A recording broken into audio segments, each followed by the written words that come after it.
আসসালামু আলাইকুম ওয়া রাহমাতুল্লাহি ওয়া বারাকাতুহু নাহমাদুহু ওয়া নুসাল্লি ওয়া নুসাল্লিমু আলা রাসূলিহিল কারীম আম্মা বা'দ। সুপ্রিয় দর্শক শ্রোতা, দেশ ও প্রবাসে যে যেখান থেকে আমাদের দেখছেন এবং শুনছেন, সবাইকে স্বাগত জানাচ্ছি আপনাদের প্রিয় টেলিভিশন চ্যানেল বিজয় টিভির জুমাবারের নিয়মিত আয়োজন পিএইচপি ইসলামের কথায়। সুপ্রিয় দর্শক, বরাবরের মতো আজকেও আমরা হাজির হয়েছি গুরুত্বপূর্ণ একটি বিষয়ে কথা বলবার জন্য এবং আপনাদের কাছে কোরআন হাদিসের বিভিন্ন তথ্য শেয়ার করবার জন্য। আজকের বিষয়বস্তু মেহমানদারিতার গুরুত্ব এবং মেহমান এবং মেজবানের অধিকার হক, এবং এই বিষয়ে কথা বলবার জন্য আমাদের সাথে রয়েছেন তরুণ ইসলামিক স্কলার হজরত মাওলানা আব্দুল মুস্তাফা রাহিম আল আজহারি। আসসালামু আলাইকুম ওয়া রাহমাতুল্লাহ। ওয়ালাইকুম আসসালাম ওয়া রাহমাতুল্লাহি ওয়া বারাকাতুহু। কেমন আছেন মোহতারাম? আলহামদুলিল্লাহ ভালো আছি, আপনি কেমন আছেন? আলহামদুলিল্লাহ ভালো আছি। আমরা শুরুতে ইসলামের দৃষ্টিভঙ্গি জানবো, মেহমানদারিতা সম্পর্কে ইসলাম কি বলে? আলহামদুলিল্লাহ রাব্বিল আলামিন ওয়াসসালাতু ওয়াসসালামু আলা সাইয়্যিদিল মুরসালিন আম্মা বাদ। আপনি খুব চমৎকার একটি বিষয়বস্তু নির্বাচন করেছেন। এই বিষয়গুলিতে আমাদের আলোচনা হওয়া উচিত, জানা উচিত আসলে মেহমানের হক কী আছে, মেজবানের হক কী আছে, এবং ইসলামের যে একটি সৌন্দর্য, এটার একটি সুন্দর প্রকাশ কিন্তু ঘটে এই মেহমানদারিতার মাধ্যমে। নবীজি সাল্লাল্লাহু আলাইহি ওয়াসাল্লাম ইরশাদ করেছেন, মান কানা ইউমিনু বিল্লাহি ওয়াল ইয়াউমিল আখির ফাল ইউকরিম দয়ফাহু। যে ব্যক্তি আল্লাহ এবং তার রসুলের উপরে ঈমান এনেছে, আখিরাতের উপরে ঈমান এনেছে, সে মেহমানদারি করে এবং মেহমানকে সম্মান করে। মেহমানকে সম্মান করে, এটা তার কর্তব্য। নবীজি সাল্লাল্লাহু আলাইহি ওয়াসাল্লামের আখলাকে কারিমার মধ্যে যে গুণাবলী হযরত আম্মাজান আয়েশা সিদ্দিকা, আম্মাজান খাদিজা রাদিয়াল্লাহু তাআলা আনহা বর্ণনা করেছিলেন। নবীজি সাল্লাল্লাহু আলাইহি ওয়াসাল্লাম সর্বপ্রথম যখন নবুয়ত প্রকাশ করেছেন ও ওহী নাজিলের ঘটনা যখন আম্মাজানের কাছে তুলে ধরেছেন, তখন আম্মাজান খাদিজা রাদিয়াল্লাহু তাআলা আনহা নবীজিকে বলেছে যে, ইয়া রাসূলুল্লাহ, ওয়াল্লাহি, আল্লাহ সুবহানাহু ওয়া তাআলার কসম যে আল্লাহ পাক কখনো আপনাকে কষ্ট দিবেন না। কারণ এটার অনেকগুলি কারণ বর্ণনার মধ্যে নবীজি সাল্লাল্লাহু আলাইহি ওয়াসাল্লামের একটি আখলাকের কথা আম্মাজান বলেছিলেন যে আপনি ওয়াত্তাকরিউদ দাইফ, আপনি মেহমানদারি করেন, মেহমানদেরকে খুব সম্মান করেন, মেহমানদেরকে খুব আপ্যায়ন করেন। তো নবীজি সাল্লাল্লাহু আলাইহি ওয়াসাল্লামের আখলাকে কারিমার মধ্যে আমরা দেখি নবীজি মেহমানদেরকে খুব আপ্যায়ন করতেন, মেহমানদারিতা করা পছন্দ করতেন। এবং নবীজি সাল্লাল্লাহু আলাইহি ওয়াসাল্লাম ইরশাদ করেছেন, মেহমান যখন আসে তখন সে বরকত নিয়ে আসে এবং সে যাওয়ার সময় মেজবানের জন্য রিজিক রেখে যায়। তো মেহমানদারি করা, মেহমানকে আপ্যায়ন করা, এটা নবীজি সাল্লাল্লাহু আলাইহি ওয়াসাল্লামের সুন্নতে কারিমা। এবং সর্বপ্রথম এই মেজবানি আয়োজন করে, যেটাকে আমরা বলি যে খুব ঘটাও করে, দাওয়াত করে মেহমানদারি করার যে ব্যবস্থাটা, এটা সর্বপ্রথম চালু করেছেন হযরতে ইব্রাহিম আলাইহিস সালাম। এখানে আমরা একটা বিষয় আমাদের দর্শকদের কাছে স্পষ্ট করতে চাই। মেজবানি বললেন, মেজবান এবং মেজবানি, এই বিষয়টা আসলে কি? আসলে মেজবান তো হচ্ছে যিনি সাহেবে দাওয়াত, যিনি দাওয়াত দিয়েছেন, জি, যিনি দাওয়াত দিয়েছেন তিনি হচ্ছে মেজবান। আচ্ছা। আর এই আয়োজনটাকে অনেকে অনেকভাবে বলে, কেউ মেজবানি বলে, কেউ দাওয়াত বলে, কেউ যেটা যে এলাকার পরিভাষা। আর মেহমান তো যিনি আমন্ত্রিত হয়ে যাচ্ছেন তিনি হচ্ছেন মেহমান। জি, জি। তো হযরত ইব্রাহিম আলাইহিস সালাম কখনোই মেহমান ছাড়া কোনো খাবার গ্রহণ খেতেন না। করতেন না। জি, সবসময় উনি কিন্তু মেহমান নিয়েই তারপরে খাবার খেতেন। তো মেহমানদারি করা এটা নবীদের সুন্নত, আম্বিয়া আলাইহিমুস সালামের সুন্নত। নবীজি সাল্লাল্লাহু আলাইহি ওয়াসাল্লামের ঘরে যদি কিছু নাও থাকতো, তাহলেও নবীজি কিন্তু কোনো মেহমানকে ফিরিয়ে দিতেন না, বরং নবীজির সাহাবীদের মধ্য থেকে নবী কাউকে না কাউকে দায়িত্ব দিতেন যে আমার ঘরে হয়তো এখন মেহমানদারি করার মতো কিছু নেই, তুমি আমার মেহমানকে মেহমানদারি করো। এবং এই ব্যাপারে একটি ঘটনা আল্লাহ সুবহানাহু ওয়া তাআলা কোরআনের মধ্যে কিন্তু খুব সুন্দর বর্ণনা করেছেন। একবার নবীজি সাল্লাল্লাহু আলাইহি ওয়াসাল্লামের কাছে এক মেহমান আসছে। নবীজি সাল্লাল্লাহু আলাইহি ওয়াসাল্লাম বললেন যে আমার ঘরে মেহমানদারি করার জন্য যতটুকু খাবার প্রয়োজন বা সেই ধরনের ব্যবস্থা আমার ঘরে নাই, তা আমার মেহমানকে কে মেহমানদারি করতে পারবে? এক সাহাবী দাঁড়িয়ে আরজ করলেন, ইয়া রাসূলুল্লাহ, হুজুর, আমি আপনার মেহমানকে মেহমানদারি করবো, এই সুযোগটা আপনি আমাকে দেন। নবীজি সাল্লাল্লাহু আলাইহি ওয়াসাল্লাম বললেন, ঠিক আছে, তুমি আমার মেহমানকে নিয়ে যাও। তো মেহমানকে নিয়ে যখন তার ঘরে গেলেন, ঘরে যাওয়ার পরে স্ত্রীকে জিজ্ঞেস করলেন যে আমি তো নবীজির মেহমানকে নিয়ে এসেছি, এখন মেহমানকে মেহমানদারি করার জন্য আমাদের ঘরে কি আছে? তখন তার স্ত্রী বলতেছেন যে আমার ঘরে তো শুধুমাত্র একজনের খাবার আছে, সেটা আপনার বাচ্চার জন্য, আপনার বাচ্চা খাবে, আমরা খেতে পারবো না। আর এখন আপনি মেহমানকে নিয়ে এসেছেন, তো আমার বাচ্চা কি খাবে? তখন তিনি বললেন, আমার বাচ্চার চিন্তা করতে হবে না, তাকে তুমি ঘুম পাড়িয়ে রাখো, বরং নবীজির মেহমানকে মেহমানদারি করতে হবে। তখন তিনার স্ত্রী বলতেছেন যে তো এখন আপনি যদি এই খাবারটা নিয়ে মেহমানের কাছে যান, তো মেহমান তো আপনাকে ছাড়া খেতে বসবে না, তো তো এখন দুইজন যদি খাবার গ্রহণ করেন তাহলে আপনার পেটও ভরবে না, মেহমানের পেটও ভরবে না। তখন ওই সাহাবী বলছে যে আমি যখন মেহমানের সামনে খাবার পরিবেশন করব তখন তুমি ঘরের বাতিটা নিভিয়ে দিবে, কূপের আলোটা নিভিয়ে দিবে, তখন আমি আমার হাত পা নাড়াচাড়া করব, তখন মেহমান মনে করবে যে আমি খাবার খাচ্ছি, কিন্তু আসলে আমি সেখান থেকে খাবার খাবো না। ঠিক ওনার স্ত্রী ওনার কথা মতে সেরকম লাইটটা নিভিয়ে দিলেন। মেহমান মনে করছেন যে তিনিও মনে হয় আমার সাথে খাবার গ্রহণ করছেন, আসলে ওই সাহাবী কিন্তু খাবার গ্রহণ করছেন না, উনি জাস্ট শুধু হাত নাড়াচাড়া করছেন। প্লেটের মধ্যে ওনার হাত নাড়াচাড়া করে মেহমান মনে করছে হয়তো তিনিও আমার সাথে খাচ্ছেন, কিন্তু নবীজির মেহমানকে সম্মান দিতে গিয়ে উনি নিজে না খেয়ে নবীজির মেহমানকে মেহমানদারি করেছেন। আল্লাহ সুবহানাহু ওয়া তাআলার সাথে সাথে নবী সাল্লাল্লাহু আলাইহি ওয়াসাল্লামকে এই ঘটনা জানিয়ে দিয়েছেন। আল্লাহ পাক ইরশাদ করেছেন ওয়া ইউসিরুনা আলা আনফুসিহিম ওয়ালাউ কানা বিহিম খাসাসা, যে তারা অভুক্ত থাকার পরও, ক্ষুধার্ত থাকার পরও আপনার মেহমানকে মেহমানদারি করেছে, তারা আরেকজনের ক্ষুধা নিবারণ করেছে। এটা আল্লাহ পাকের কাছে অত্যন্ত পছন্দ হয়েছে। তিনি মসজিদে যাওয়ার আগে নবীজির কাছে জিবরাইল আলাইহিস সালাম এসে এই সাহাবীর ব্যাপারে সুসংবাদ দিলেন এবং নবী তাকে বললেন যে তুমি গত রাত্রে আমার মেহমানকে যে মেহমানদারি করেছো এটা আল্লাহ খুশি হয়েছে, আমি নিজেও তোমার উপরে খুশি হয়ে গেছি। তো এই যে মেহমানদেরকে মেহমানদারি করা এবং নিজের উপরে মেহমানকে প্রাধান্য দেওয়া, এটা আল্লাহ সুবহানাহু ওয়া তাআলার কাছে খুবই পছন্দনীয় একটি আমল। এবং নবীজি সাল্লাল্লাহু আলাইহি ওয়াসাল্লাম ইরশাদ করেছেন যে মানুষকে বেশি করে সালাম দেওয়া, ওয়া আতইমুত তুআম ওয়া আফশুস সালাম ওয়াসিলিল আরহাম, তোমরা আত্মীয়তা সম্পর্ক বজায় রাখো, ক্ষুধার্তকে খাবার খাওয়াও, পরিচিত অপরিচিত মানুষকে সালাম দাও। এবং এটার মাধ্যমে আমাদের যে ভ্রাতৃত্বের বন্ধন, এক মুসলমানের প্রতি এক মুসলমানের যে হৃদ্যতা, ভালোবাসা, এটা বৃদ্ধি পেতে থাকে। নবীজি সাল্লাল্লাহু আলাইহি ওয়াসাল্লাম ইরশাদ করেছেন তাহাদ্দু তাহাব্বু, তোমরা একে অপরকে হাদিয়া দাও, হাদিয়া দিলে তোমাদের হৃদ্যতা, ভালোবাসা বাড়বে। এবং নবীজি ইরশাদ করেছেন যে ওই ব্যক্তি জান্নাতে যেতে পারবে না যে ব্যক্তি ইমানদার নয়। তখন নবীজি সাল্লাল্লাহু আলাইহি ওয়াসাল্লাম আবার জিজ্ঞাসা করেন তোমরা কি জানো কতক্ষণ ওই ব্যক্তি ইমানদার হতে পারবে না? নবীজি বললেন যতক্ষণ পর্যন্ত তোমরা একে অপরকে ভালো না বাসবে। এবং নবীজি বললেন তোমাদের একে অপরের প্রতি ভালোবাসার হৃদ্যতা কীভাবে তৈরি হবে এটাকে আমি বলে দেবো না? তখন সাহাবায়ে কেরাম আরজ করলেন ইয়া রাসূলুল্লাহ আপনি বলে দিন। তখন নবীজি বললেন তোমরা সালামের প্রচলন করো, সালামের আদান প্রদান করো। তো ইসলাম কিন্তু ভ্রাতৃত্ব বন্ধন, সামাজিক আমাদের যেই কি বলে একটা হৃদ্যতাপূর্ণ সম্পর্ক, মানুষ যেহেতু সামাজিক জীব, সমাজবদ্ধ হয়ে আমাদের চলতে হয়। তো মানুষকে সামাজিক করে তোলা, মানুষের ভিতরে একে অপরের প্রতি ভালোবাসা, মহাব্বত তৈরি করার জন্য যেই পয়েন্ট দরকার, ইসলাম কিন্তু আমাদেরকে সেই পয়েন্টগুলিকে দিক নির্দেশনা দিয়েছে যে তোমরা এই কাজ করলে তোমাদের হৃদ্যতা বাড়বে, ভালোবাসা বাড়বে। এবং নবীজি সাল্লাল্লাহু আলাইহি ওয়াসাল্লাম ইরশাদ করেছেন যে ওই ব্যক্তি জান্নাতে যাবে দূরের কথা, জান্নাতে ঘ্রাণও পাবে না, যারা আত্মীয়তার সম্পর্ক ছিন্ন করে। তো আত্মীয়তার সম্পর্ক কিন্তু আরও অটুট থাকে, মজবুত থাকে একে অপরের বাসায় যাওয়া, একে অপরের সাথে মেহমানদারিতার মাধ্যমে, খোঁজ খবর নেওয়ার মাধ্যমে, এইভাবে কিন্তু একে অপরের প্রতি ভালোবাসা, সম্পর্কটা আরও মজবুত হয়ে যায়। অর্থাৎ আমরা যেটা বুঝতে পারলাম যে মেহমানদারিতার মূল কনসেপ্টটা হচ্ছে সামাজিক বন্ধন দৃঢ় করবার জন্যে এবং মানুষের পারস্পরিক ভালোবাসার বন্ধন, ভ্রাতৃত্বের বন্ধন, এগুলোকে মজবুত করবার জন্য। এবার বলবেন মেহমানদারিতার ক্ষেত্রে মেজবান যারা আছেন, যাদের বাড়িতে গিয়ে মেহমানরা আসেন এবং আয়োজন হয় সেখানে, তো মেজবানদের ক্ষেত্রে অধিকার কি কি তাদের? জি, এখানে দুই পক্ষেরই কিন্তু অধিকার আছে। মেহমান যিনি আমন্ত্রিত হয়ে যাচ্ছেন তিনার যেমন অধিকার আছে, যিনি আপনাকে বা আমাকে আমন্ত্রণ জানিয়েছেন, যার কাছে আমি যাচ্ছি, তারও কিন্তু অধিকার আছে। তো প্রথমেই হচ্ছে যখন আমরা কারো বাড়িতে যাব তখন ওই বাড়িতে গিয়ে দরজার সামনে দাঁড়ানোর একটি সুন্নত তরিকা আছে, একটা আদব আছে। তো সেটা হচ্ছে কি? সেটা হচ্ছে আপনি দরজার ঠিক সামনে না দাঁড়িয়ে, একদম বরাবর না দাঁড়িয়ে, হয় আপনি ডান হয়ে দাঁড়াবেন, না হয় বাম হয়ে দাঁড়াবেন, যেন মেজবানের ঘরের নারীদের পর্দার হেফাজত হয়।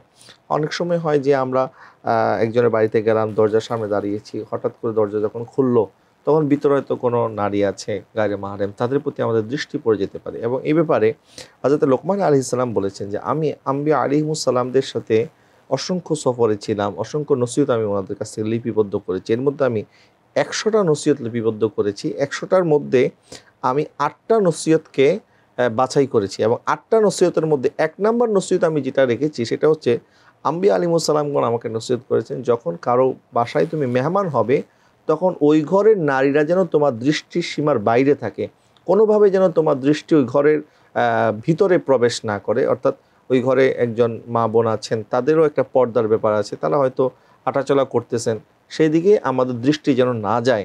এটা আমাদের প্রথমে খেয়াল চমৎকার রাখতে হবে। দৃষ্টিভঙ্গি। হযরত জি। লুকমান আলাইহিস সালামের কথা বললেন। এই আদবগুলো আসলে আমাদের শিক্ষা দরকার। আমরা আরো শিখবো, আমাদের দর্শকদের জি। উদ্দেশ্যে আরো বিস্তারিত কথা বলবো ইনশাআল্লাহ। আমাদের বিরতিতে যাওয়ার সময় হয়ে গেছে। সুপ্রিয় দর্শক, সময় হয়ে গেল ছোট্ট একটি বিরতিতে যাবার। ফিরছি অল্প কিছুক্ষণের মধ্যে আপনাদের প্রিয় অনুষ্ঠান পিএইচপি ইসলামের কথায়।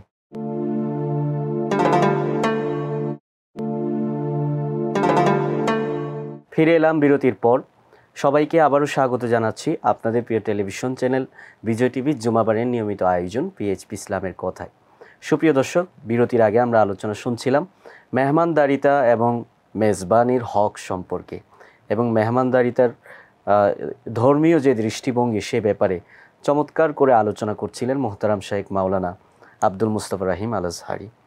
মোহতারাম, বিরতির আগে হযরত লুকমান আলাইহিস সালামের একটি নসিহত আপনি বলেছিলেন। তো মেজবানের হক হচ্ছে যে তার ঘরের যে নারী সদস্য যারা আছে তারা যেন আমাদের দৃষ্টিসীমার বাইরে থাকে, তারা যেন কোনোভাবে আমাদের কুদৃষ্টির শিকার না হয়।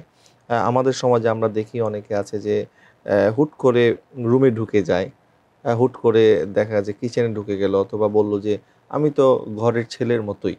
তো আসলে ইসলাম এতটা সহজ না, এতটা উদার না, আবার কঠিন যে সেই বিষয়টাও আমি বলছি না। সীমা রেখার মধ্যে থাকতে হবে। সীমা লঙ্ঘনকারীকে আল্লাহ সুবহানাহু ওয়া তাআলা পছন্দ করেন না। তো একজন গেস্ট যিনি, ওনার জায়গা হচ্ছে গেস্ট রুম পর্যন্ত।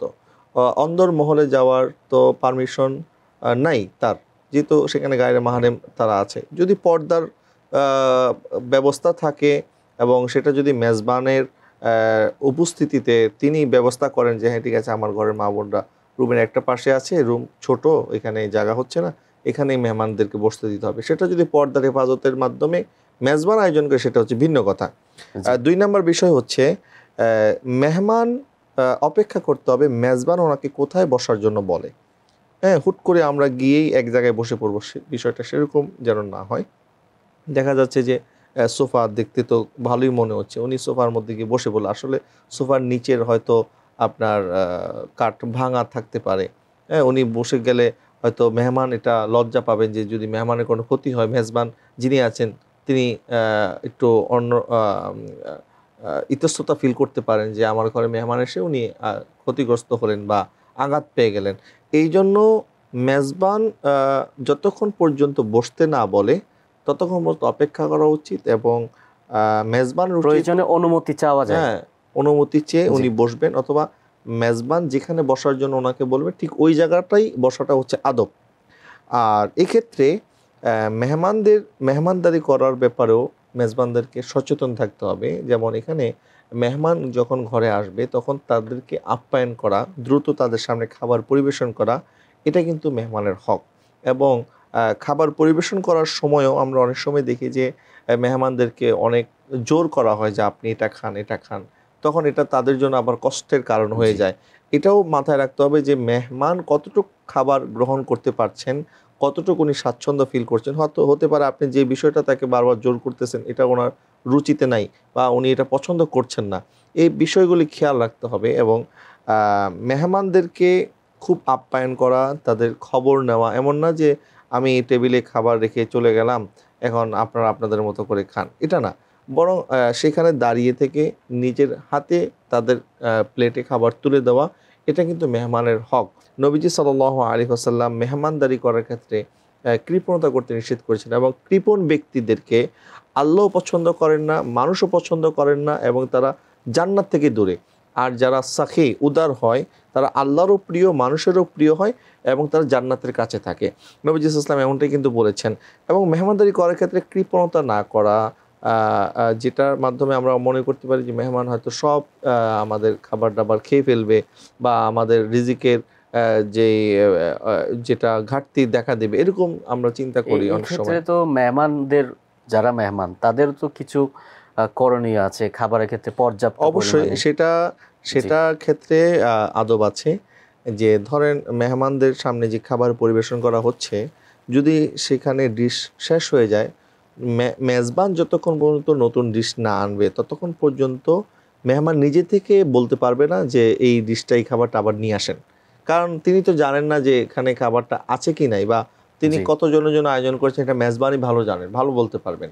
হ্যাঁ, এবং এই বিষয়টা অনেক সময় হয়তোবা আন্তরিকতার খাতিরে বলেন অথবা বেশি কাছাকাছি বিদায় হয়তো আমরা অনেক সময় বলে ফেলি যে আমার জন্য এই ডিশটা বানাতে বলবেন, আমি এই জিনিস গতবার তো এসে ওইটা খেয়েছিলাম, আমার তো ওইটা খাওয়ার কথা মনে পড়ছে, সেটা হলে ভালো হইতো। এই জিনিসগুলি যেন আমরা না বলি, কারণ এটাতে যিনি সাহেবে দাওয়াত তিনি কিন্তু আপনার বিব্রত হতে পারেন।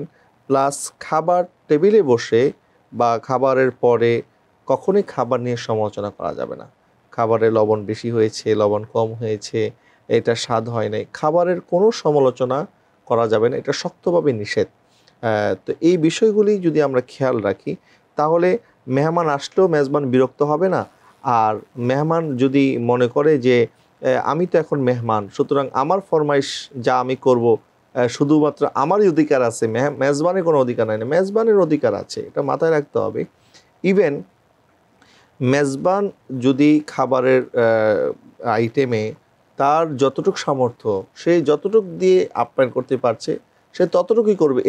এটার ব্যাপারে মেহমানের বলার কোনো অধিকার নাই যে আমাকে এটা কেন দেয় নাই।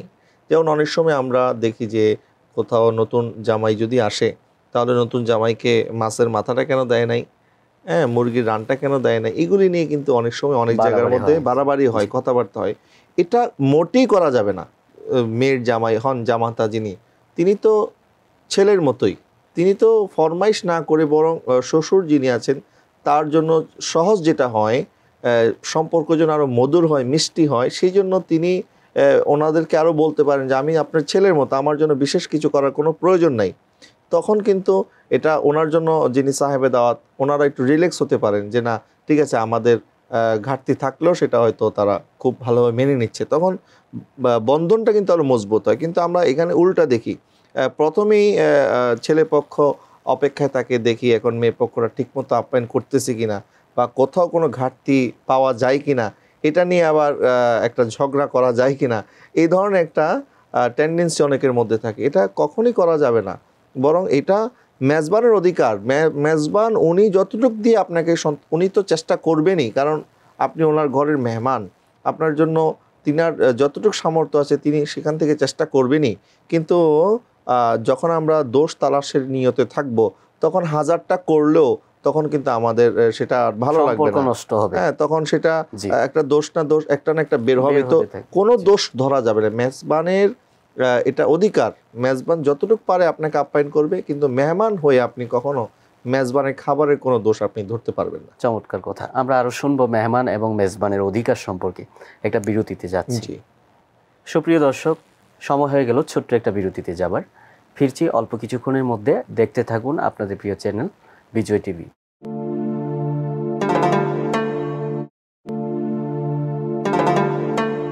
ফিরে এলাম বিরতির পর। সবাইকে আবারও স্বাগত জানাচ্ছি আপনাদের প্রিয় টেলিভিশন চ্যানেল বিজয় টিভির জুমাবারের নিয়মিত আয়োজন পিএইচপি ইসলামের কথায়। সুপ্রিয় দর্শক, বিরতির আগে আমরা আলোচনা শুনছিলাম মেহমানদারিতা এবং মেজবানের অধিকার হক নিয়ে। খুব চমৎকার আলোচনা করছিলেন মোহতারাম আলোচক হজরতুল আল্লাহ মৌলানা আব্দুল মুস্তাফা রাহিম আল আজহারি। মোহতারাম, বিরতির আগে মেহমানের হক নিয়ে আপনি এবং মেজবানের হক নিয়ে বিশেষ করে খুব চমৎকারভাবে বলছিলেন। তো আর কি কি হক আছে তাদের? মেহমানের হকের মধ্যে যেমন মেহমানকে খুব আপ্যায়ন করা, তাদেরকে খুশি রাখা, তাদেরকে সন্তুষ্ট করার চেষ্টা করা, এটা কিন্তু মেহমানের অধিকার। কারণ মেহমান যিনি, তিনি তো বাইরে থেকে এসেছেন, হয়তোবা আপনার ঘরের যে পরিবেশ পরিস্থিতি তিনি বুঝতে পারছেন না, তো সেই জন্য আপনাকে তার সাথে কোঅপারেট করতে হবে, তার সাথে কথাবার্তার মাধ্যমে তাকে একটু এটা ফিল করাতে হবে যে না আপনি আপনার ঘরেই আছেন, এখানে ইতস্ততা বোধ করার বা আনইজি ফিল করার যে বিষয়গুলি আছে সেটা যেন কেটে উঠে, সেই জন্য স্বাভাবিকভাবে আপনার ঘরে কমফোর্টের সাথে থাকে, যতক্ষণই আপনার ঘরে থাকবে এই বিষয়টা খেয়াল রাখা এবং মেহমানের কোনো প্রয়োজন আছে কিনা এই বিষয়গুলি তার কাছ থেকে জেনে নেওয়া, এবং মেহমান যখন তিনি বিদায় নেবেন তখন তাকে দরজা পর্যন্ত এগিয়ে দেওয়া, এটা কিন্তু মেহমানের অধিকার, এবং তাকে আবারও আসতে বলা, এটাও তার একটা অধিকারের মধ্যে পড়ে। এবং মেহমান যিনি হবেন ঘরের, তিনি আধা ঘন্টার জন্য 1 ঘন্টার জন্য যতক্ষণ সময়ের জন্য ইনি মেহমান হন না কেন, ওনাকেও চিন্তা করতে হবে যে আমার কারণে যেন এই ঘরের পরিষ্কার পরিচ্ছন্নতা আর যেন কোনো বিঘ্ন না ঘটে। অনেক সময় দেখা যায় যে কথা বলতে বলতে উনি ওনার খাবারের যেই চোকলাগুলি আছে উনি নির্দিষ্ট জায়গায় না রেখে উনি যেখানে সেখানে ফেলে দিচ্ছেন। এই বিষয়গুলি খেয়াল রাখতে হবে যে তার ঘরটাও যেন নোংরা না হয়। কারণ আপনি হয়তো চলে যাচ্ছেন, কিন্তু এই সাময়িক সময়ের আপনার আচার আচরণ এটা কিন্তু মেজবান দেখছেন এবং তারা পরখ করছেন আপনার সম্পর্কে। তাদের যে ধারণাটা তৈরি হচ্ছে এটা এই অল্প সময়ের মধ্যে কিন্তু আপনি চাইলে আপনার সম্পর্কে একটা ভালো একটা ধারণা আপনি এখানে রেখে যেতে পারেন। আর যদি দেখা যায় যে অনেক সময় ওয়াশরুম ব্যবহার করার ক্ষেত্রেও অনেকে আছেন যে ওয়াশরুম ময়লা করে চলে আসেন, নোংরা করে চলে আসেন, সেই ক্ষেত্রেও কিন্তু তাদেরকে সচেতন থাকতে হবে যেন অন্তত আপনি যখন কারণ পরিষ্কার পরিচ্ছন্ন এটা তো ইমানের অংশ, এটা তো অবশ্যই লাগবে পরিষ্কার পরিচ্ছন্নতা, এটা নিজের ঘরের মধ্যেও লাগবে। প্লাস যখন আমরা কোনো বাসায় যাব সেক্ষেত্রে আমাদের আরও একটু সচেতন থাকতে হবে যেন আমাদের কাজের কারণে কেউ যাতে কষ্ট না পায়। নবীজি সাল্লাল্লাহু আলাইহি ওয়াসাল্লামের কাছে একবার এক ইহুদি এসেছে, সে ইহুদি এটা গোপন রেখেছে নবীজি ইসলামকে একটু পরীক্ষা করার জন্য, নবীজি কেমন মেহমানদারি করেন এটা বোঝার জন্য। সে আসার পরে নবীজি ইসলামকে বললেন যে আমি একটু আপনার ঘরে মেহমান হিসেবে থাকতে চাই। নবীজি বললেন ওয়েলকাম, আপনি থাকেন আমার ঘরে। নবীজি তার খাবারের জন্য ব্যবস্থা করতে বলে তাকে এক গ্লাস ছাগলের দুধ খাওয়ানো হলো। সে তার খাবার দেখে বোঝা যাচ্ছে যে সে আরও খেতে চাচ্ছে। নবীজি আবার আরেক গ্লাস আনলেন। এরকম করে এক গ্লাস, 2 গ্লাস, 3 গ্লাস, 6 গ্লাস খাওয়ার পরে তিনি বললেন হ্যাঁ আমি আর খেতে পারবো না, আমার জন্য যথেষ্ট, আমি একটু আরাম করব। তো নবীজি আরামের ব্যবস্থা করে দিলেন। তো মাঝ রাতে সে যেহেতু বেশি খাবার খেয়ে ফেলেছে, বেশি খাবার খাওয়ার কারণে তার খাবারগুলি বের হয়ে গেছে, বিছনা ময়লা করে ফেলেছেন। বিছনা যখন ময়লা হয়ে গেছে তখন সে চিন্তা করলো যে এখন মোহাম্মদ যদি আমাকে এই অবস্থায় দেখে তাহলে তো অবশ্যই নিশ্চয়ই আমার প্রতি রাগান্বিত হবে এবং কষ্ট পাবে। সেই জন্য সে রাত্রি সে এখান থেকে পালিয়ে চলে গেল। চলে যাওয়ার পরে সে একটি কুয়ার মধ্যে গিয়ে সে যখন পরিষ্কার হয়ে গেল, পরে চিন্তা করলো যে আমার গলার মধ্যে একটি স্বর্ণের হার ছিল, হাতের মধ্যে স্বর্ণের বালা ছিল, এটা তো আমি বিছনার মধ্যে রেখে চলে এসেছি। তখন সে এই স্বর্ণের জিনিসটা নেওয়ার জন্য সে যখন ঘরে এসেছে, আসার পর দেখছে নবীজি সাল্লাল্লাহু আলাইহি ওয়াসাল্লাম তার বিছনা সাফ করছে, তার ময়লাগুলি পরিষ্কার করতেছে। এবং নবীজি ইসলাম দেখার সাথে সাথে তাকে বলল যে আপনি কোথায় চলে গেলেন, আপনি কি আমার প্রতি কষ্ট পেয়েছেন, বিরক্ত হয়েছেন, আমি কি কোনো কারণে আপনাকে কষ্ট দিয়েছি এবং আপনার এই স্বর্ণের জিনিসগুলি আপনি এখানে রেখে চলে গেছেন, আমি তো চিন্তিত হয়ে গিয়েছিলাম আপনাকে না পেয়ে। তখন তিনি বললেন যে আসলে আমি আপনার মেহমানদারি দেখার জন্য আমি এসেছিলাম, মূলত আমি একজন ইহুদি এবং আপনার যে সুন্দর আখলাক, সুন্দর চরিত্র এবং মেহমানদারিতার উত্তম দৃষ্টান্ত আপনি যেটা রাখলেন, এটাতে আমার কাছে স্পষ্ট হয়ে গেছে আপনি আল্লাহ রসুল ছাড়া আর কেউ নন। তখন সাথে সাথে সেই ইহুদি কালেমা পড়ে মুসলমান হয়ে গেছে। নবীজি সাল্লাল্লাহু আলাইহি ওয়াসাল্লামের মেহমানদারি দেখে সেই বিধর্মী কালেমা বলে মুসলমান হয়েছে। তো এটা ইসলামের একটা সৌন্দর্য যে মেহমানদারি করার ক্ষেত্রে সে কোন ধর্মের, কোন বর্ণের, কোন গোত্রের, কোন এলাকা থেকে এসেছে এটা বিবেচনা না করে বরং আল্লাহর বান্দাকে সন্তুষ্ট করার নিয়তে যখন আমরা তাকে মেহমানদারি করব তখন আল্লাহ নিজে সন্তুষ্ট হবেন এবং তার প্রতি তার অন্তরের মধ্যে আমার প্রতি ভালোবাসা একটা আল্লাহর পক্ষ থেকে তৈরি হয়ে যাবে। তো এক্ষেত্রে মেহমানদের উচিত সে খাবার গ্রহণ করার সময় এমনভাবে না খাওয়া যেন মনে হয় যে সে অনেক দিনের ক্ষুধার্ত, এটা একটা বিষয়। আবার মেজবানের উচিত যে মেহমান ঠিকমতো খাবার খাচ্ছে কিনা বা তার খাবারের আরও প্রয়োজন আছে কিনা সেটা ব্যবস্থা করা। আবার অনেক সময় হয় এরকম যে হুটহাট অনেকের বাসায় যখন মেহমান চলে আসে তখন হয়তোবা তার ঘরে পর্যাপ্ত সে প্রস্তুতি থাকে না যে মেহমানদেরকে এখন মেহমানদারি করবে। সেই ক্ষেত্রে উচিত হচ্ছে কারো বাসায় যাওয়ার আগে থেকে যদি ইনফর্ম করে যাওয়া যায় যে আমি আপনার বাসায় আসতেছি, আপনি বাসায় আছেন কিনা। এখন তো মোবাইলের যুগ, খুব সহজে আমরা একজন আরেকজনের সাথে কমিউনিকেট করতে পারি। দেখা যাচ্ছে যে আমি এমন একটা সময় আরেকজনের বাসায় চলে গেলাম, তখন হয়তো তিনি বাসায় নেই, তার ঘরে হয়তো গায়ের মাহরেম ছাড়া আর কেউ নাই। তো আমার জন্য তো এটা একটা বিব্রতকর অবস্থা হবে বা তাদের জন্য একটা বিব্রতকর অবস্থা হবে যে অপরিচিত একটা মানুষ হঠাৎ করে বাসায় চলে আসলেন। তো সেই ক্ষেত্রে আগে থেকে ইনফর্ম করে যাওয়া এবং মেজবানকে সময় দেওয়া যে আমি আসতেছি, তিনি যেন মোটামুটি একটি প্রস্তুতি নিয়ে পারেন। রাখতে পারেন। এই ক্ষেত্রে এই বিষয়টা কিন্তু আমাদের মাথায় রাখা জরুরি। আরেকটা বিষয় নিয়ে বলবেন, জি। আমাদের সাধারণত গ্রামীণ সমাজে এটা হয়, যখন কেউ কোনো বাড়িতে মেহমান হিসেবে যান, ওই ঘরের যে ছোট ছোট বাচ্চারা আছে তাদের সাথে কমিউনিকেট করতে একটা সমস্যা হয়। তো এক্ষেত্রে মেহমানের দিক থেকে বাচ্চাদের প্রতি কোন আচরণগুলো খেয়াল রাখা দরকার, এবং বাচ্চাদের মেহমানদের ব্যাপারে কোন বিষয়গুলো ট্রেন করা দরকার, এই বিষয়টা নিয়ে বলবেন। এটা তো ছোটবেলা থেকে আমাদের বাচ্চাদেরকে শেখানো উচিত যে যখন মুরব্বীদেরকে দেখবে বা বয়স্ক কাউকে দেখবে, তার চেয়ে বড় কাউকে দেখবে, তখন তাদেরকে সালাম দেওয়া। তিনি যদি বাইরে থেকে আসেন তাহলে তাকে বসতে বলা। তার ঘরের আপ্যায়নের যে, এটা মূলত বাবা মা থেকে কিন্তু সন্তানরা শিখে। জি, এটা আসলে সেটা আপনি তাকে পড়িয়ে শেখাতে পারবেন প্র্যাকটিক্যালি না। শেখাতে হবে হ্যাঁ, তাকে। এটা আপনি জি, কাগজে কলমে শিখাতে পারবেন না। এটা প্র্যাকটিক্যালি আপনাকে করতে হবে। সে যখন আপনার কাছ থেকে দেখবে যে না, আমার বাবা তো মেহমানদেরকে এরকম আপ্যায়ন করে, মেহমানদের খোঁজখবর নেয়, মেহমানদেরকে বসতে বলে, মেহমানদেরকে আপ্যায়ন করে, তো অটোমেটিক কিন্তু এটা ন্যাচারালি ওই বাচ্চার ভিতরে চলে আসবে। সে যেটা দেখছে তার বাবা মার কাছ কিন্তু থেকে। কিছু বাচ্চাদের আমরা জি, দেখতে পাই, যখন মেহমান আসে ঘরের এক কোণে লুকিয়ে যায়। এই এটা বর্তমান সময়ে আসলে এটা মোবাইল ফোনের একটি ব্যাড ইফেক্ট আমাদের সন্তানদের উপরে পড়ে, যে সন্তানরা মোবাইল ফোন নির্ভর হয়ে যাচ্ছে, ডিভাইস নির্ভর হয়ে যাচ্ছে। আগে যখন ডিভাইসগুলি ছিল না, তখন একজন আরেকজনের সাথে কথা বলতো, জি, সময় কাটাতো, খোঁজ খবর নিত। তো এখন আমাদের সন্তানরা এতটা ডিভাইস মুখী হয়েছে যে তারা ডিভাইস ছাড়া, মোবাইল, আইপ্যাড, এটা সেটা এগুলি ছাড়া তারা কিছুই বোঝে না। যার কারণে বাসায় মেহমান আসলে পর্যন্ত অনেক ছেলে বিরক্ত হয়ে যায়। তো এক্ষেত্রে কিন্তু গার্জিয়ানদের দায়িত্ব যে সন্তানদেরকে মেহমানদারিতা শেখানো, সন্তানদেরকে ডিভাইস থেকে দূরে রেখে কিভাবে সন্তানরা আরও সামাজিক হতে পারে, আরও আত্মীয়তার বন্ধনটা তারা যেন আর একটু ফিল করে, আত্মীয়দের সাথে আর একটু ফ্রেন্ডলি সম্পর্ক হয়। এই ক্ষেত্রে গার্জিয়ানের দায়িত্ব কিন্তু খুবই বেশি।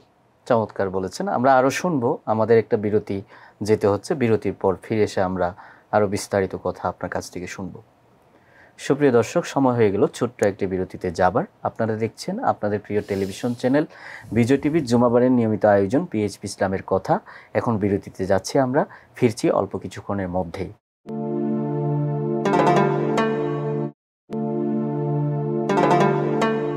ফিরে এলাম বিরতির পর। সবাইকে আবারও স্বাগত জানাচ্ছি আপনাদের প্রিয় টেলিভিশন চ্যানেল বিজয় টিভির জুমাবারের নিয়মিত আয়োজন পিএইচপি ইসলামের কথায়। সুপ্রিয় দর্শক, আমরা আলোচনা শুনছিলাম মেহমানদারিতা, মেহমান এবং মেজবানের অধিকার সম্পর্কে। খুব চমৎকার আলোচনা করছিলেন মোহতারাম আলোচক। মোহতারাম, বিরতির আগে আপনি বলেছিলেন জি, ছোট বাচ্চাদের যে আচরণ সে বিষয়ে বললেন। তো আরেকটা বিষয় যেটা আমাদের মূল আলোচনার আজকে যেটা বেস, সেটা হচ্ছে মেহমানদারিতার দৃষ্টিভঙ্গি ইসলাম আমাদের দিয়েছে যাতে আমাদের সামাজিকতা, পারিবারিক বন্ধন, আত্মীয়তার বন্ধন এগুলো সুদৃঢ় হয়। তো এই ক্ষেত্রে মেহমানদারিতার ভূমিকা কি, এবং আত্মীয়তার বন্ধন সুদৃঢ়করণের ক্ষেত্রে আমাদের করণীয় কি? মেহমানদারিতা এটা সামাজিক বন্ধন রক্ষা, আত্মীয়তার সম্পর্কের মজবুতিকরণ এবং নানাবিধ এটার কিন্তু ফায়দা আছে। এবং নবীজি ইসলামের জীবনী আমরা যদি ঘাঁটি, সেখানে আমরা কিন্তু নবীজি ইসলামকে এত বেশি মেহমানদারি করতে আমরা দেখব, এত বেশি নবীজি ইসলাম মেহমান পরায়ণ ছিলেন। মেহমানদেরকে আপ্যায়ন করার ক্ষেত্রে, মেহমানদারিতার ক্ষেত্রে নবীজি ইসলামের যে ভূমিকা, পৃথিবীর মধ্যে দ্বিতীয় অন্য কেউ এতটা মেহমানদারিতা করেছেন বলে আমার জানা নেই। এবং যাদের আখলাকের সৌন্দর্য, আপনি বলবেন যে তাদের আখলাক সুন্দর, সেটা বিবেচনা হবে যে মেহমানের সাথে তার আচরণ কেমন, জি, এটার উপর ডিপেন্ড করবে। মেহমানদেরকে তিনি কেমন আচরণ করেন, মেহমানদেরকে কতটুকু আপ্যায়ন করেন। নবীজি সাল্লাল্লাহু আলাইহি ওয়াসাল্লাম ইরশাদ করেছেন, একজন মুসলমানের প্রতি যে 6টা অধিকার আছে, এর মধ্যে একটি অধিকার হচ্ছে যখন কেউ কাউকে দাওয়াত দিবে তখন তার দাওয়াতটা গ্রহণ করা। এটা কিন্তু একজন মুমিন মুসলমানের অধিকার।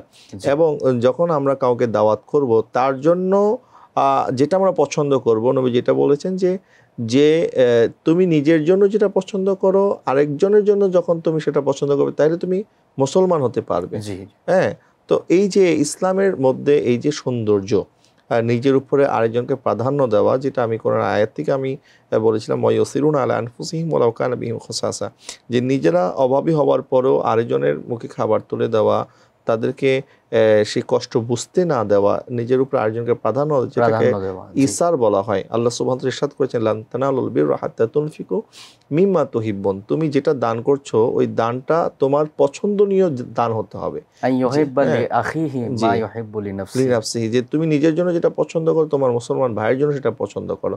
তো এই সবগুলি কিন্তু আসলে মেহমানদারির ক্ষেত্রে এটি আসলে খুব প্রয়োগের ক্ষেত্রে মেহমানদারিটা আমরা মনে করি যে এই বিষয়গুলো আমরা প্রয়োগ করতে পারি মেহমানদের সাথে, আত্মীয়দের সাথে, আমাদের বন্ধু বান্ধবদের সাথে, আমাদের কাছে যারা। এবং এটাও কিন্তু এক ধরনের মেহমানদারি করা, এটাও একটা সাদাকা, এটাও একটা নেক আমল। এবং নবীজি সাল্লাল্লাহু আলাইহি ওয়াসাল্লাম ইরশাদ করেছেন, যে চায় যে তার হায়াত লম্বা হোক তাহলে সে যেন তার আত্মীয়দের সাথে সুন্দর আচরণ করে, আত্মীয়তার হক যেন সে আদায় করে। তার লম্বা হায়াত যদি চায় এবং তার রিজিকের মধ্যে যদি প্রশস্ততা চায়, রিজিকের মধ্যে যদি বরকত চায়, তাহলে আত্মীয়তার সাথে আত্মীয়তার বন্ধনগুলি মজবুত করার জন্য যা যা করণীয় আমাদেরকে সেগুলি করতে হবে। তো এই যে ঈদ বলেন, বিভিন্ন অকেশনে বলেন, একটি সুযোগ আমাদের সামনে আসে মেহমানদারি করার, মানুষের খোঁজ খবর নেওয়ার। তো সবসময় তো সবাই খোঁজ খবর নিতে পারে না। আমরা কর্মব্যস্ত জীবনে আমরা দেখি যে মানুষ নিজের খবর অনেক সময় নিতে পারি না আমরা, এমন একটি পরিস্থিতি তৈরি হয়ে যায়। তো অন্তত বিভিন্ন অকেশনে যদি আমরা মেহমানদারিতা করি এবং আমাদের আত্মীয় স্বজন যারা আছে তাদেরকে খোঁজ খবর নেই, তাদেরকে বাসায় দাওয়াত করি, আসতে বলি, তাহলে সেক্ষেত্রে কিন্তু আমাদের বন্ধনগুলি আরও মজবুত হবে, আরও সুন্দর হবে। এবং নবীজি সাল্লাল্লাহু আলাইহি ওয়াসাল্লামের যেই আখলাকে কারিমা আমরা দেখি, নবীজি সাল্লাল্লাহু আলাইহি ওয়াসাল্লাম মেহমানদেরকে আপ্যায়ন করার ক্ষেত্রে ঘরে যা থাকতো নবীজি সাল্লাল্লাহু আলাইহি ওয়াসাল্লাম সেখান থেকে দেওয়ার পরও যদি প্রয়োজন হতো নবীজি কর্জ করে হলো মেহমানদারি করতেন। নবীজি মেহমানকে কখনো ঘর থেকে এমন না যে বিরক্ত হয়েছেন, যে অনেক সময় আমরা দেখি যে মেহমান আসলে মানুষ বিরক্ত হয়, মেহমান আসলে মানুষ এটাকে অপছন্দ করে যে এত মেহমান কেন আসে। তো মেহমান তো আসে, নবী যেটা করেছেন, সে বরকত নিয়ে আসে, রিজিক নিয়ে আসে। সে আপনার রিজিক নেওয়ার জন্য আসে না, বরং সে রিজিকে বরকত বাড়ানোর জন্য আসে। তো মেহমানদারি করার ক্ষেত্রে আমরা যেন কখনো এই বিষয়গুলি নিয়ে বিরক্ত ফিল না করি। আবার অনেক সময় আমরা একজনের বাসায় যাওয়ার ক্ষেত্রেও আমরা এটা মাথায় রাখতে হবে যে আমি যে বারবার তার কাছে যাচ্ছি আসলে তিনি বিরক্ত হচ্ছেন কিনা, বা আমার কোনো আচার আচরণ তার কোনো কষ্টের কারণ হচ্ছে কিনা, বা তার স্বাভাবিক কার্যক্রমে আমার বারবার যাওয়াটা এটা কোনোভাবে তাকে বাধাগ্রস্ত করছে কিনা। এই বিষয়গুলি আমাদের উভয় পক্ষকে খেয়াল রাখতে হবে যেন প্রত্যেকের অধিকার ঠিক থাকে, কার অধিকার যেন খর্ব না হয়। চমৎকার বলেছেন মোহতারাম। আমরা অনেকগুলো তথ্য আপনার কাছ থেকে পেলাম। আশা করি আমাদের দর্শকরা আপনার এই সকল আলোচনা থেকে উপকৃত হয়েছেন। আমাদের অনুষ্ঠানের পক্ষ থেকে ধন্যবাদ জানাচ্ছি আমি। আপনাকেও ধন্যবাদ। সুপ্রিয় দর্শক, দেখতে দেখতে আমরা অনুষ্ঠানের একেবারেই শেষ পর্যায়ে চলে এসেছি। আজকের বিষয়বস্তু ছিল মেহমানদারিতা। খুব চমৎকারভাবে কোরআন হাদিসের আলোকে আমাদের মোহতারাম আলোচক আলোচনা করেছেন। আসলে সর্বসাকুল্যে যেই কথাটা আমাদের না বললেই নয়, নবী করিম সাল্লাল্লাহু আলাইহি ওয়াসাল্লামের সুন্নত এই মেহমানদারিতা। শুধু সুন্নতই নয়, বরং মেহমানদারিতার মাধ্যমে আমাদের সামাজিক বন্ধন সুদৃঢ় হয়। মেহমানদারিতার মাধ্যমে আমাদের আত্মীয়তার বন্ধন সুদৃঢ় হয়। মেহমানদারিতার মাধ্যমেই কিন্তু আমাদের একজন আরেকজনের কাছে আসে। অনেক সময় আমাদের কর্মব্যস্ততার কারণে, বিভিন্ন কারণে পারস্পরিক যেই বন্ডিংস, সেই বন্ডিংস তৈরি করা আমাদের পক্ষে সম্ভব হয় না। কিন্তু মেহমানদারিতা যদি আমরা এই দিকটাতে যদি লক্ষ্য রাখি, তাইলে আমাদের আত্মীয়তার বন্ধন সুদৃঢ় হবে, সামাজিক বন্ধন সুদৃঢ় হবে। আল্লাহ রাব্বুল আলামিন আমাদের সবাইকে সেই বন্ধনের দিকে খেয়াল রাখার তৌফিক দান করুন, যেই বন্ধনের ব্যাপারে আল্লাহর নবী নিজেই বলেছেন, যে ব্যক্তি রিজিক বাড়াতে চায়, হায়াত বাড়াতে চায়, সে যেন আত্মীয়তার বন্ধনের দিকে খেয়াল রাখে। সুতরাং আল্লাহ তাআলা আমাদের সেই তৌফিক দান করুন। এই প্রত্যাশা রেখে আমরা আজকের মতো বিদায় নিচ্ছি। আপনাদের প্রিয় টেলিভিশন চ্যানেল বিজয় টিভির জুমাবারের নিয়মিত আয়োজন পিএইচপি ইসলামের কথা থেকে আজ এ পর্যন্ত। দেখা হবে আগামী পর্বে। আল্লাহ হাফেজ। আসসালামু আলাইকুম ওয়া রাহমাতুল্লাহি ওয়া বারাকাতুহু।